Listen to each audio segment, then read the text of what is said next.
안녕하세요. 세물교 우쌤입니다. 네, 반갑습니다. 네, 반갑습니다. 쌤, 네, 어떤 책 소개하실 건가요? 네, 오늘은 바로 이 책인데요. 예수님의 이름으로 기도를 시작하라 네, 라는 제목의 책이고요. 브라이언 채플 목사님 책이고 생명의 말씀사에서 2016년 1월에 나온 책입니다. 네, 이 책 표지에 보면 이런 말들이 써 있어요. 예수님의 이름으로 기도한다는 것은 무슨 의미가 있는가? 그러면서 예수님의 이름은 기도의 액세서리도 마법의 주문도 아니다. 함부로 의미 없이 예수님의 이름을 들먹이지 말라. 예수님의 이름으로 드리지 않는 모든 기도는 하늘나라에서 쓰레기 취급을 당할 것이다.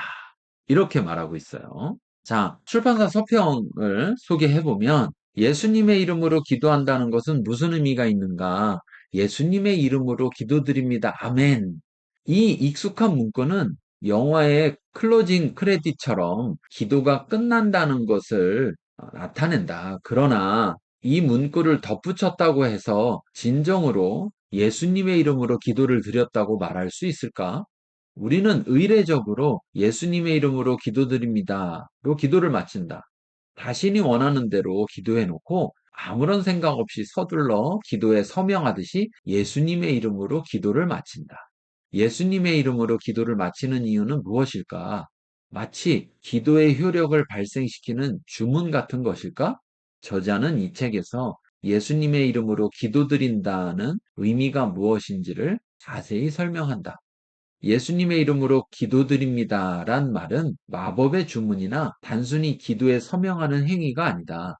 저자는 예수님의 이름으로 기도한다는 것은 우리 자신을 위해서가 아니라 예수님의 이름을 위하여 기도한다는 뜻이며 나의 우선순위가 아니라 하나님 나라의 우선순위에 우리 자신을 맞추는 행위라는 점을 힘주어 강조한다. 예수님의 이름으로 기도드립니다란 말은 기도의 삶의 우선순위를 재조정해 우리 자신이 아니라 예수님과 그분의 나라에 중점을 두는 것을 의미한다. 내 뜻대로 마옵시고 주님의 뜻대로 하옵소서라고 기도하며 또 간절한 기대감을 품고 담대하고 끈기 있게 기도하는 것이 곧 예수님의 이름으로 기도하는 것이다. 만일 우리가 실제로 그런 기도를 드린다면 우리의 기도 내용은 과연 어떻게 달라질까? 기도 생활을 새롭게 혁신하기를 원한다면 이 책에 귀를 기울여라. 이렇게 소개하고 있습니다. 어떤가요? 설명을 이렇게 들으면서 네, 중요하지라고 생각하다가 이 문장이 나오니까 조금 마음이 슬퍼졌어요. 만일 우리가 실제로 그런 기도를 드린다면 우리의 기도 내용은 과연 어떻게 달라질까? 네, 이 말이 사실 되게 슬프게 들리는 것 같아요. 네. 한편으로 생각해 보면은 이 말은 결국 예수님의 이름으로 기도를 드린다면 지금 하는 기도하고는 달라질 수밖에 없을 것이다. 그렇죠. 그런 이야기잖아요. 음, 그렇게 하면서도 지금과 똑같이는 절대 기도할 수 없을 것이다. 네, 이런 거잖아요. 그 말은 결국 이 말 속에서 우리의 기도가 지금 현재 우리의 기도들이 참 많은 문제가 있다라는 네, 것을 생각해 보도록 하는 것 같아요. 네, 자, 목차를 소개할게요. 서론, 예수님의 이름으로 기도드린다는 의미가 있고요. 그다음 1장부터 10장까지, 그리고 결론, 예수님의 이름으로 기도드립니다. 이렇게 되어 있어요. 1장에 보면 예수님의 이름으로 기도를 시작하라. 예수님의 이름이 모든 간구의 첫 자리에 있는 기도. 2장, 예수님의 방식으로 간구하라. 내 뜻대로가 아니라 주님의 뜻대로 하는 기도. 3장, 왕이신 하나님을 신뢰함으로 기도하라. 의심하지 않고 드리는 믿음의 기도.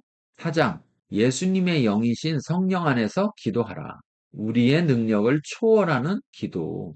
5장, 하나님의 자녀로서 담대하게 기도하라. 하나님의 자녀로서 아버지에게 드리는 기도. 6장, 모든 것을 기대함으로 구체적으로 기도하라. 항상 모든 것을 기대하는 기도. 7장, 결코 중단하지 말고 끈질기게 기도하라. 어떤 상황 속에서도 낙심하지 않는 기도. 8장, 하나님의 뜻을 적극적으로 구하라. 의의 울타리 안에서 하나님의 뜻을 구하는 기도. 9장, 사력 있게 하나님의 지혜를 구하라. 하리분별의 울타리 안에서 하나님의 지혜를 구하는 기도. 마지막 10장, 대화 그 이상의 기도, 독백 그 이상의 기도. 이렇게 소개하고 있습니다. 네. 지금 목차를 들었는데요. 어떤가요? 예수님의 이름으로 기도드립니다라는 말을 항상 이제 마지막에만 쓰잖아요. 네. 어떻게 생각하셨을지 모르겠지만 이 책 내용에서는 이 말의 중요성과 이 말의 힘을 알려주고 있는 것 같아요. 이런 기도가 예수님의 이름으로 드리는 기도다 이런 걸 알려주고 있는 것 같아서 궁금해지는 것 같아요. 네, 맞아요. 어떻게 보면 예수님의 이름으로 기도한다는 것에 대한 의미를 모른 채 그냥 주문처럼 마치 식당에 가서 음식 시킬 때 메뉴 막 선택한 다음에 음. 맨 끝에 완료 탁 해갖고 결제 이렇게 해야지 끝나는 것처럼 그냥 무조건 예수님이 해준댔으니까 예수님이 내 기도를 들어준댔으니까 예수님의 이름으로 기도하면 너희가 내 이름으로 무엇이든지 구하면 내가 시행하리라. 그 요한복음에 하신 그 말씀이 있으니까 그래 예수님의 이름만 붙이면 되는 거지. 이렇게 예수님이 말씀하셨던 것에 대한 오해가 있지 않나. 네. 그런 점에서 다시 한번 그 의미를 명확하게 좀 생각해 보라고 우리에게 던지고 있는 것 같아요. 서론에서 저자의 말을 한번 소개해 보겠습니다. 만약 예수님의 이름으로 기도드립니다라는 말로 기도를 시작한다면 우리의 기도는 어떻게 변해야 할까? 우리는 예수님의 이름으로 시작하는 기도를 드릴 필요가 있다. 이는 기도의 우선순위를 뒤바꾸는 것을 뜻한다. 예수님의 이름으로를 의도적으로 기도의 처음 부분에 언급함으로써 우리는 우리의 기도가 그분의 목적에서 벗어나 자기 사리사욕에 사로잡히는 경우를 더 쉽게 분간할 수 있을 것이다. 물론 예수님의 이름으로라는 문구를 맨 처음에 언급하는 게 중요한 것은 아니다. 본서의 메시지는 그 구절의 뜻을 마음에 먼저 새기라는 것이다. 여기서 아주 중요한 이야기를 하는 것 같아요. 사실 끝에 붙이느냐, 앞에 붙이느냐의 중요성보다 예수님의 이름으로 기도한다는 것의 의미를 정말 분명히 알고 기도를 해야 된다. 자칫 어떻게 보면 예수님의 이름에 걸맞지 않은 그런 기도를 하는 게 아닐까. 예를 들어 보고서를 제출할 때 이름을 탁 써서 보고서를 내잖아요. 근데 그 보고서를 내는 사람이 예를 들어 초등학생이 있고 중고등학생, 대학생, 또 교수님이 있다고 해봐요. 근데 교수님 이름으로 보고서를 제출했어요. 근데 내용을 보니까 내용은 초등학생의 내용이에요. 그러면 그 교수님은 어떨까요? 자기 이름으로 제출된 보고서가 내용이 초등학교 수준의 내용이다. 근데 자기 이름으로 되어 있다. 그러면 그 교수님은 어떨까요? 학생의 가르침 입장이었다면 내가 얘를 이렇게 가르쳤는데 생각이 들 것 같아요. 그리고 굉장히 좀 얼굴이 화끈거릴 것 그쵸. 같아요. 그쵸? 왜냐면은 그 결국은 내가 그 수준이 되는 거잖아요. 예수님이 정말 우리 수준이니까. 그런 점에서, 아, 이 책은 참 정말, 꼭 읽어봐야 될 책이라는 생각이 듭니다. 네. 광고! 여러분은 지금 세물가루 쌤의 영상을 시청하고 있습니다. 좋아요와 구독, 알림 설정 눌러주세요. 이 1장부터 10장까지에 있는 내용들 중에서 제가 몇 군데를 뽑았는데요. 그것을 또 소개해 드리겠습니다. 예수님은 기도할 때 의심하지 말고 응답을 기대하라고 가르치셨다. 만일 이것이 기도가 단지 우리의 간구를 실현시키기 위한 수단에 불과함을 뜻하는 것이 아니라면 과연 무슨 뜻일까? 이 당부의 말씀과 거꾸로 기도하는 지혜를 함께 고려할 때 이 물음에 대한 답을 얻을 수 있다. 모든 기도를 예수님의 이름으로 시작한다면 우리의 우선순위가 현저하게 바뀌며 우리의 간구가 하나님께 강력히 전해질 것이다.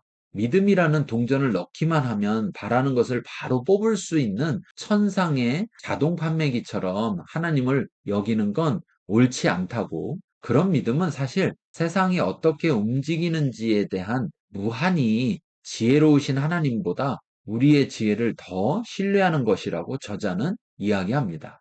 올바른 기도는 인간의 소원보다 하나님의 뜻을 더 많이 신뢰하는 것이어야 하며 그렇지 않으면 원하는 것을 얻지 못할 때 기도의 힘이나 하나님의 능력을 의심하게 될 것이라고 저자는 말하고 있습니다. 거꾸로 하는 기도, 예수님의 이름으로 기도합니다 라고 말해놓고서는 그 다음 말을 하려고 하면 조금 더 생각해 보게 될 것 같아요. 우리가 보통 기도할 때 막 기도를 하잖아요. 이렇게. 그러고서 다 하고 나서 이제 끝나면 예수님의 이름으로 기도합니다. 이렇게 하는데 먼저 해놓고 나면 아, 이거 내가 이 말 해도 되나? 내가 이 기도 내용을 해도 되나? 이렇게 조금 더 생각해 볼 수 있지 않을까. 거꾸로 기도하는 것은 우리가 좀 이 의미를 생각하는 점에서 한번 해볼 만한 그런 기도가 아닐까 생각해요. 어때요?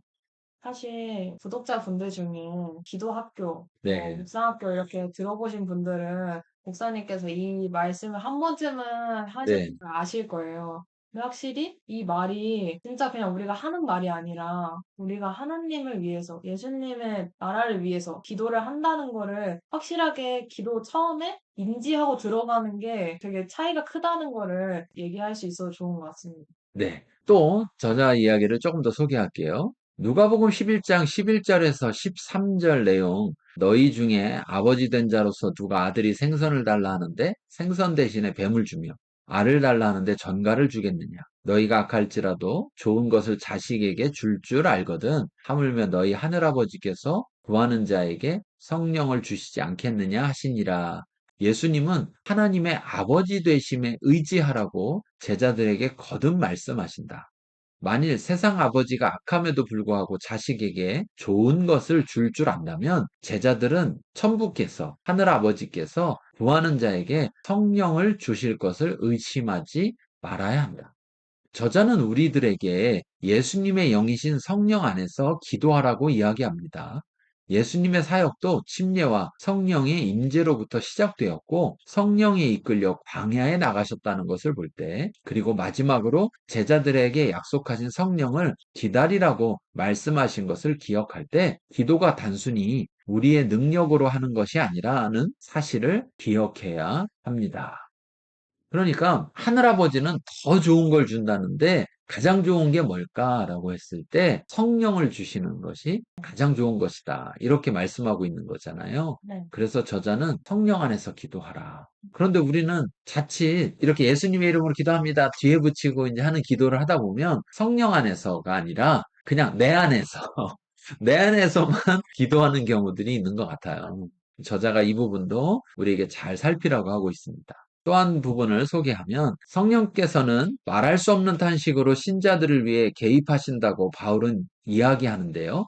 이러한 성령님이 열심히 내 기도를 하나님의 아버지께 소중한 것으로 만들며 성령님의 능력이 내 기도를 그분의 계획과 부합되게 한다는 것입니다. 성령님이 내 기도를 통해 그분의 뜻을 이루시기 때문에 나는 굳이 모든 응답들을 알고 있지 않아도 되며 스스로 하나님의 뜻을 이루고 있다는 신용을 하지 않아도 된다는 거죠. 또한 성령께서는 우리가 그리스도를 닮은 모습으로 변하기를 원하고 그렇게 되도록 돕고 계신다는 겁니다.